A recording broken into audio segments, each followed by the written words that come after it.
on va s'en refaire une petite parce qu'on est en pleine forme. Et musique et action.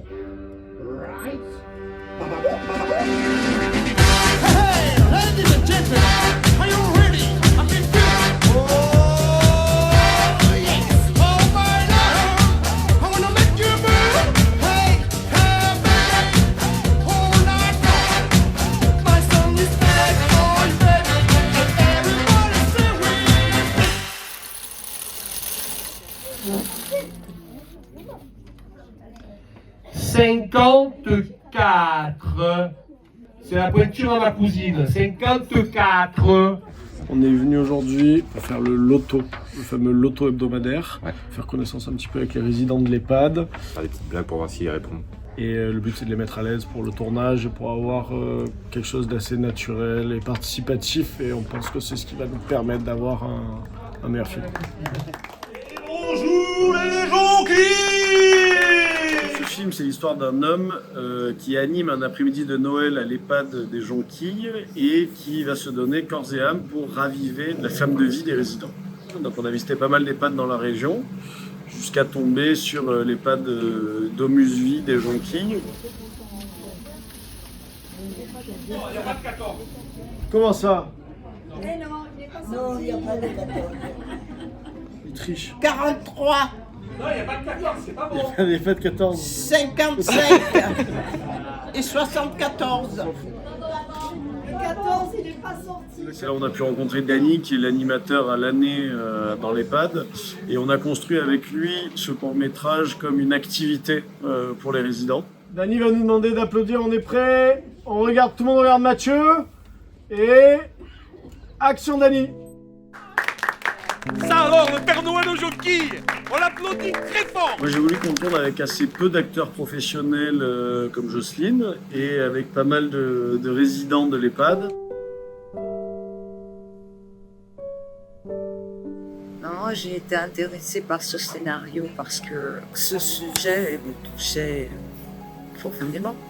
Il évoque un petit espoir. Il faut s'occuper de ces gens et de cette maladie parce qu'il y a peut-être des solutions et c'est même sûr. Et quand ces gens sont stimulés, il y a des améliorations, au moins des appels à la vie.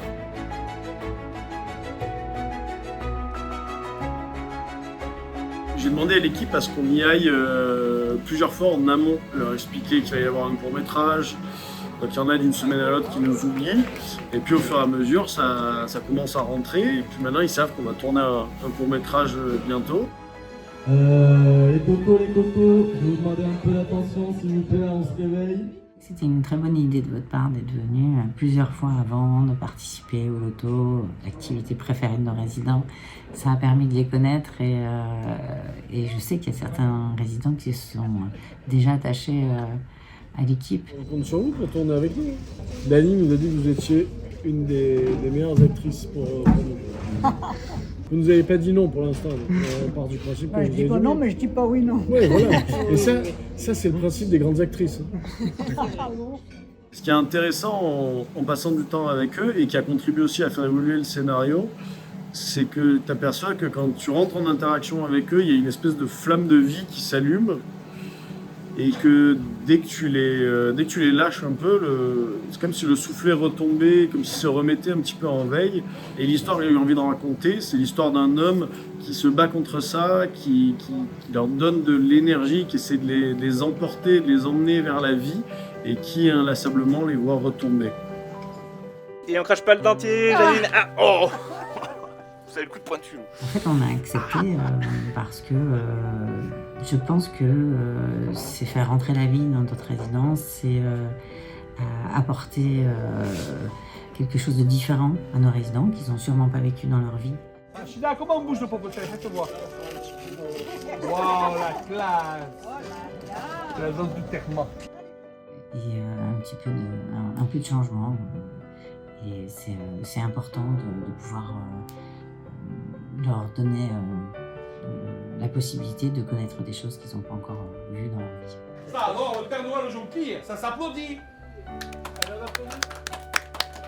Ça ne peut pas, moi. Pas le maire. Hein. Alors, Pourquoi ça ne peut pas?